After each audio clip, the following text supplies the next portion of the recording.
Hello, welcome to this episode of Police Journal.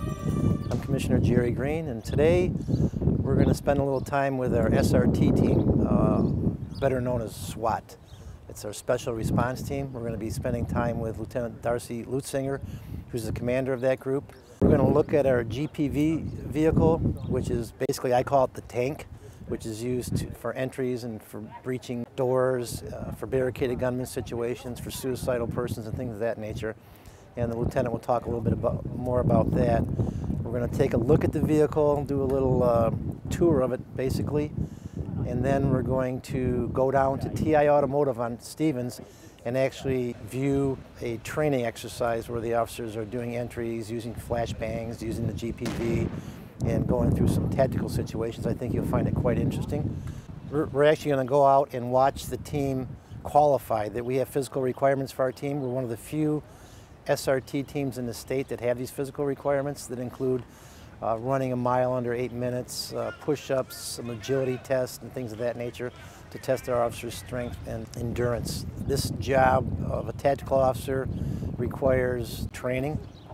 You're going to see the commitment when you talk to these officers, and you're going to see the equipment and the supplemental things that they need to do their job. It's a dangerous job, and these officers are well prepared and well suited to perform and to protect the citizens of Warren. So now we're going to head over to TI Automotive on Stevens. I'd like to thank TI Automotive for allowing us to use their facilities.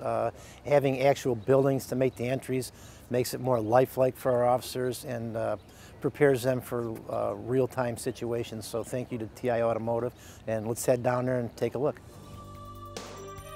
I'm here with Lieutenant Darcy Lutzinger, who is the commander of our SWAT team, or our Special Response Team, our SRT team as it's called. Lieutenant's been with the department for 23 years, and he's been an integral part of the evolution of not only the personnel, the training, and the equipment that you're going to see today. That's an integral part of this team. Our Special Response Team started about 25 years ago, and I was on the original team back in the early 80s. Back then, it wasn't as technical as it is now. It's evolved through training and through technology to what you're going to see today. The team is consisted of two teams: a entry team that has 15 officers, 2 sergeants and a lieutenant, and they're involved in going in for barricaded gunmen, suicidal persons, dignitary protection, and things of that nature. And then there's a hostage negotiator team that has trained negotiators that has 4 officers on that team. In addition, what Darcy's done is he's brought in some safety elements with our team. We have 2 Universal Ambulance paramedics on the team. We have 8 Warren Fire Department paramedics that are being introduced today for the first time. They're just coming on board. They've been trained and certified. And we have 2 emergency room doctors that are part of the team as well. And they're obviously there to provide immediate safety for citizens and team members.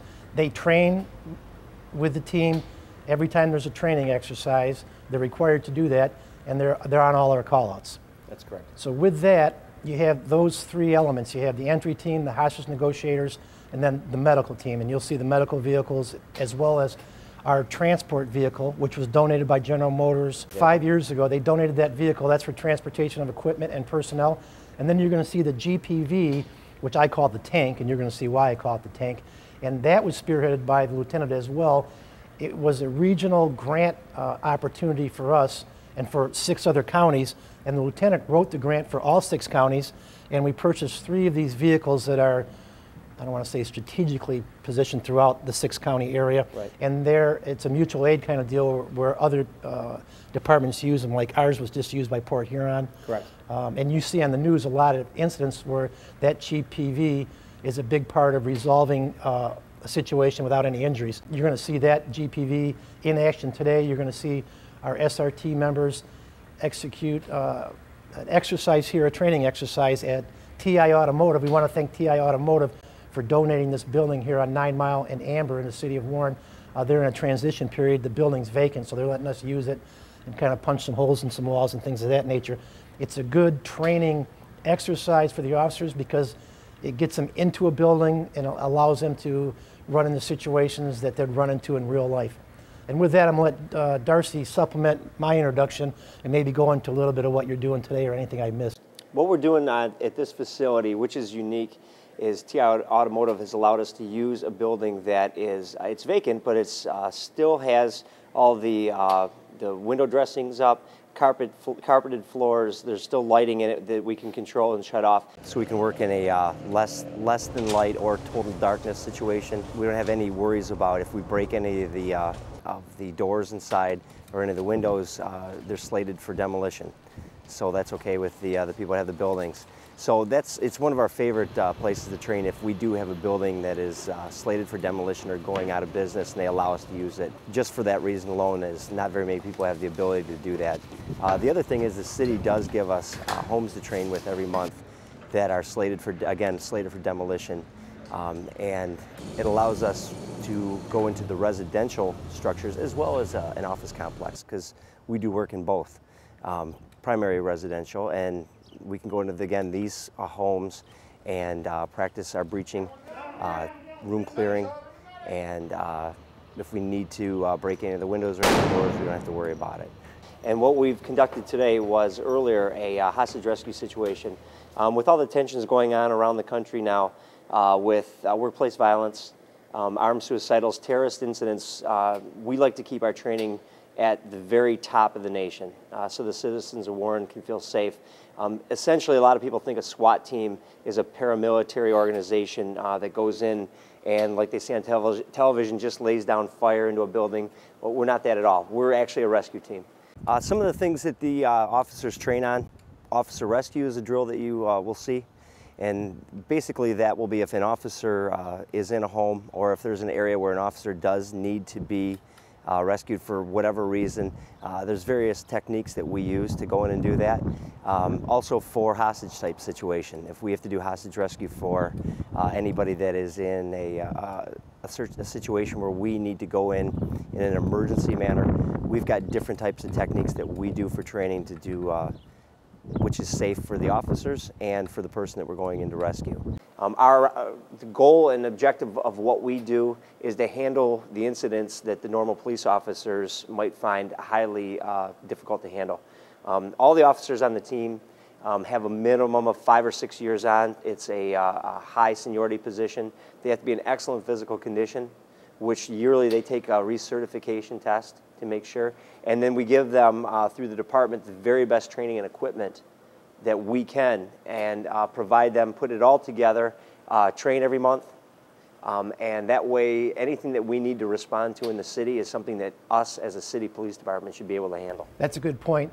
These officers train once a month, and then they spend 3 days in Alpena, I believe in the spring.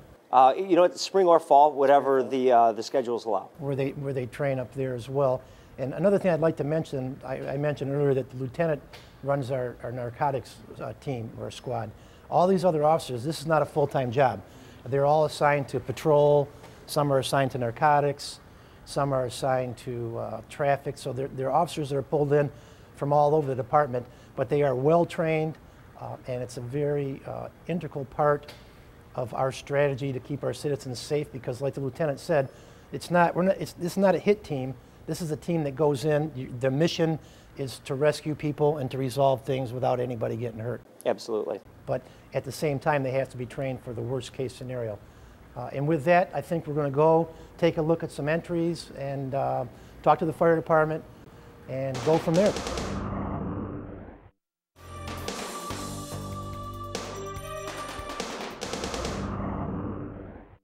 An important element in our special response team is safety, and the lieutenant has been able to incorporate doctors, Universal Ambulance, and now the Warren Fire Department. We have 8 paramedics assigned to the team. They've gone through training, and Darcy's going to introduce their bosses and talk a little bit about how they got on the team and what the responsibilities are. Right. Initially, thank you, Commissioner. Initially, we had Universal Ambulance supplied us with tactical medics.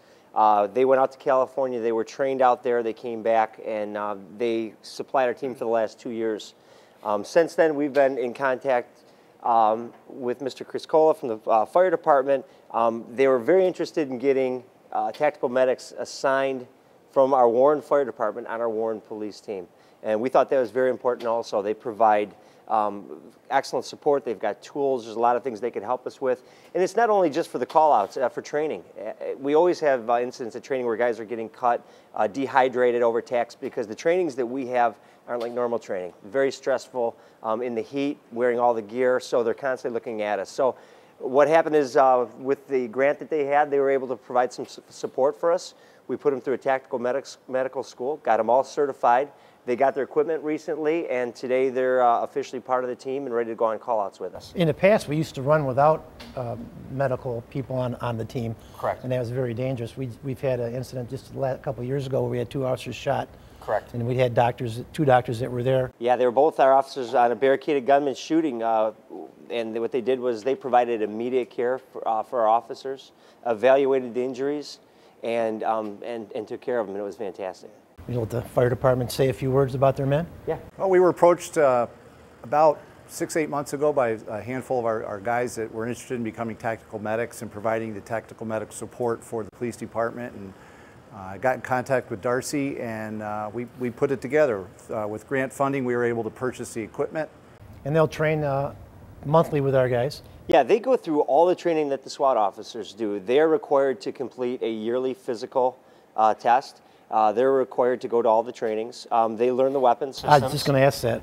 You know, they're not armed with weapons at this time, but they're very familiar in case one of our officers, something happens to them, and they know how to render the weapon safe. And a lot of people ask what's the difference between a tactical medic and a regular paramedic. They've already got all the paramedic skills that all the other ones do, but we teach them how to use it in a tactical environment. In the dark, in a basement. If officers are being shot at and there's a fire exchange, they still have to perform their duties under those stressful conditions. So to have these guys volunteer to go into that type of environment, it's fantastic. Yeah. I really appreciate it. They didn't sign up for that. No. But we thank the Warren Fire Department for getting on our team, and should be a good relationship.